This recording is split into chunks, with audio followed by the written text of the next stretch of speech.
नमस्कार दोस्तों, मैं आपके लिए लेके आई हूँ दूध से बनने वाली बिल्कुल अलग मिठाई की रेसिपी, जिसे आप सिर्फ दूध से बना के तैयार करेंगे और बिल्कुल मार्केट जैसी बनाकर तैयार कर पाएंगे, बल्कि मार्केट से भी अच्छी मिठाई आप घर पर बनाएंगे। आज की रेसिपी आपको पसंद आए तो लाइक ज़रूर करिएगा। अगर आपसे दूध बर्फ़ी अच्छी नहीं बनती तो वो सब प्रॉब्लम बिल्कुल नहीं होगी, क्योंकि बिल्कुल इजी तरीके से हम इसे बनाएंगे और आपको बताएंगे कि कैसे हमने इतनी परफेक्ट मिठाई बनाई है। तो शुरू करते हैं आज की इस मिठाई को बनाना। यहाँ पे मैंने एक कढ़ाई ले ली है और कढ़ाई में हमने यहाँ पे फुल क्रीम दूध का इस्तेमाल किया है। यहाँ पर आप पैकेट वाले दूध का भी इस्तेमाल कर सकते हैं, पर मैंने फुल क्रीम दूध का इस्तेमाल किया है, भैंस के दूध का। और यहाँ पे मैंने 4 कप इसमें डाला है, पूरा 1 लीटर ये दूध है। और बस इसे अब हम इस तरह से चलाते रहेंगे और उबाल आने तक पका लेंगे। बीच बीच में चलाना ज़रूरी है, क्योंकि नीचे से दूध लग सकता है। तो कोई भी दूध आप ले लीजिए। और यहाँ पर हम 1 ही लीटर दूध से आज मिठाई बनाएंगे, बहुत ज़्यादा दूध का इस्तेमाल नहीं कर रहे हैं। तो बस इस तरह से चलाते हुए हमें इसे पका लेना है गाढ़ा होने तक।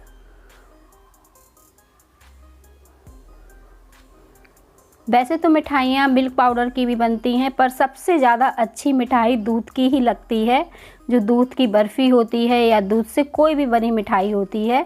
तो देखें, अब दूध में उबाल तो हमारी आ गई थी और मैंने इसे इस तरह से चलाते हुए पका लिया है। हल्का सा ये गाढ़ा होने लगा है और किनारों पर ये जमने लगा है। तो इसे हम इस तरह से छुटाते रहेंगे और पका लेंगे। आप चाहें तो इसे तेज़ आंच में लगातार चलाते हुए अच्छे से पका सकते हैं, क्योंकि तेज़ आंच पे अगर बनाएंगे तो जल्दी हमारी मिठाई बनके तैयार होगी। और अब हमने यहाँ पे चीनी ली है और ये 1/4 कप है। अगर वज़न में नापे तो 80 ग्राम है। और इतनी चीनी से ये परफेक्ट मिठाई बनेगी, बिल्कुल हलवाई जैसी मीठा रहता है ना, एकदम परफेक्ट सा। अब हम इसे तेज़ आंच में जल्दी से पका के तैयार कर लेंगे। तो बस इसे इसी तरह से चलाते रहेंगे जब तक कि ये अच्छे से गाढ़ा ना हो जाए। तो बस हम इसे चला रहे हैं और इस तरह से पकाकर गाढ़ा कर रहे हैं। इस मिठाई की ख़ास बात ये है, क्योंकि ये दूध से बनी है तो इतनी ज़्यादा स्वादिष्ट और बढ़िया लगती है खाने में कि क्या बताएं। और देखें, अब दूध हमारा काफ़ी गाढ़ा हो गया है और इस तरह से ये छिटकने लगा है। तो इस समय आप चाहें तो आंच को मीडियम कर लें। और अगर आप सोच रहे होंगे कि ये दूध गाढ़ा हो गया है और हम थाली में इसको सेट कर दें तो ये सेट हो जाएगी, तो ये बिल्कुल भी सेट नहीं होने वाली है अभी। और अभी हमें इसे और पकाना होगा। और बस हम इसे इस तरह से चलाते हुए पका रहे हैं। अब आप देखें, कढ़ाई में ये काफ़ी थिक हो गई है और इस तरह से आप देख रहे होंगे अच्छे से ये सूखी सी दिखने लगी है। इसमें दूध एक भी नहीं बचा है, जैसे मावा दिखने लगता है ठीक उसी तरह से। तब भी हम इसे थोड़ा सा और पकाएंगे। इस तरह से आधे चम्मच हम इसमें घी डाल देंगे। घी से क्या होगा, जो हमारी मिठाई सेट होगी एकदम सॉफ्ट और मुलायम बनेगी। आप चाहें तो 1 चम्मच घी का भी इस्तेमाल कर सकते हैं, पर मैंने आधा चम्मच किया है और इलायची का पाउडर डाल दिया है। और अब आप देखें, इस समय ये कितना ज़्यादा सूखा और बढ़िया हो गया है। तो इसे हम चेक करके बता देते हैं, क्योंकि आपको जैसे समझ में नहीं आ रहा होगा। तो इस तरह से जब आप इसका गोला बनाएंगे तो ये गोला बन जाएगा और हाथों में नहीं चिपकेगा। अगर ये ज़रा भी गीला होगा, ये मतलब गोला नहीं बनेगा और चिपकेगी उंगलियों में, तो ये सेट नहीं होगी। तो ये हमारा परफेक्ट मिठाई बनके तैयार हो गई है। तो अब हमने यहाँ पे थाली ले ली है और थाली को हमने पीछे तरफ ग्रीस किया है घी से। तेल या घी से किसी से भी कर लीजिए। तो बस अब हम इसे इस तरह से फैला देंगे और इस तरह से कढ़ाई से सारा छुटाकर हम इसमें डाल देंगे। यहाँ पर हम चम्मच की सहायता ले लेंगे और इस तरह से छुटा लेंगे। और अब ये परफेक्ट सी हम चिकनी कर देंगे और इस तरह से फैला देंगे। तो जितनी पतली मोटी करना चाहें आप, उस हिसाब से इसे फैला दीजिए, कोई दिक्कत नहीं होगी। बढ़िया मिठाई हमारी सेट होने वाली है यहाँ पर। हाँ, दूध मिठाई में थोड़ा टाइम तो लगता ही है सेट होने के लिए। अगर आप सोचें कि 20 से 25 मिनट में सेट हो जाएगी, तो ये 20 से 25 मिनट में सेट नहीं होती है, थोड़ा टाइम लगता है। इसे 2-4 घंटे लग जाते हैं जब ये अच्छे से सेट होती है। तो बस हम इसे अच्छे से चिकना कर देंगे और जब ये थोड़ा सेट हो जाएगी तब हम इसे काटेंगे। तो इस तरह से मैंने इसे चौकोर मतलब साइज़ में फैला दिया है, क्योंकि मैं इसके बहुत ही पतले पतले और छोटे छोटे पीस करने वाली हूँ कट।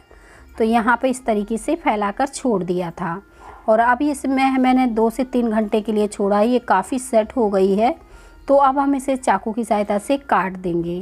तो काटने में कोई भी दिक्कत नहीं होगी। पहले हम बीच से इसमें कट लगा लेंगे ताकि दोनों बराबर साइज़ की हमारी मिठाई कटे। तो मैंने इस तरह से पहले अभी निशान लगा रही हूँ, फिर अंदर से अच्छे से कट कर दूँगी। तो इस तरीके से मैंने निशान लगा लिए मिठाई के ऊपर, और इस साइज़ की मुझे इस तरह के पीसेस इसको कट करना है। तो वैसे ही मैं निशान इस तरह से हल्के हल्के लगाती जा रही हूँ, और फिर नीचे तक मैं चाकू मतलब चला के इसे निकाल लूँगी। और मैंने चाकू को अब दोबारा दोहरा दिया है और इसे निकाल दिया है। थोड़े से इसके किनारे भी हम साइड कर देंगे, इस तरह से निकाल देंगे, क्योंकि ये बहुत ही परफेक्ट मिठाई बनके तैयार हुई है और बिल्कुल मार्केट जैसी अच्छे से कटी हुई दिखे, इसलिए मैंने यहाँ पे किनारे निकाल दिए हैं। अब इसे आप किसी भी मतलब तरीके से सजा सकते हैं, जैसे आप सजाना चाहें। और जैसे मैंने कट लगाए थे उसी के ऊपर मैं दोहरा रही हूँ ताकि अच्छे से कट जाए।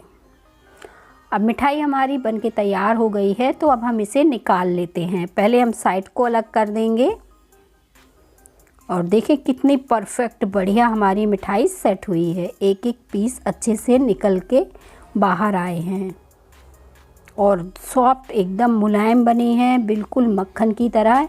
आप इस मिठाई को ट्राई करिएगा और मुझे कमेंट में बताइएगा कि कैसी लगी आज की रेसिपी। तो दूध मिठाई बहुत ही अच्छी बनी है और अच्छे से सेट हुई है, और इसकी लेयर वगैरह आप देखकर समझ सकते हैं कि कितनी बढ़िया बनी है।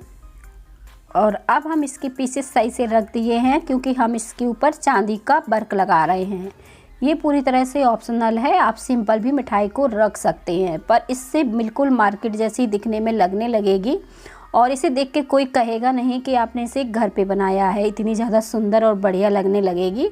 और मैंने इस पे केसर के धागे जो है बिखेर दिए हैं, जिससे ये देखने में और भी ज़्यादा सुंदर और बढ़िया दिखने लगी है।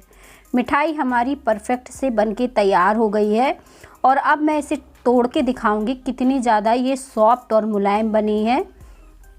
तो बिल्कुल सॉफ्ट और मुलायम है, कोई भी पीस आप उठाइए देखने में कितनी ज़्यादा बढ़िया दिख रही होगी आपको। तो इतनी ज़्यादा ये सॉफ्ट और मुलायम है कि आप इसे देखने से समझ सकते हैं। मैं फिर भी आपको इसे तोड़ के दिखा दूंगी कितनी ज़्यादा ये सॉफ्ट और मुलायम है, एकदम मतलब इजी तरीके से ये टूट रही है, क्योंकि मैंने इसमें थोड़ा सा घी ऐड कर दिया था, जिससे ये बहुत ही मुलायम और सॉफ्ट हो गई है। तो मिलते हैं इसी तरह की नई रेसिपी के साथ हम।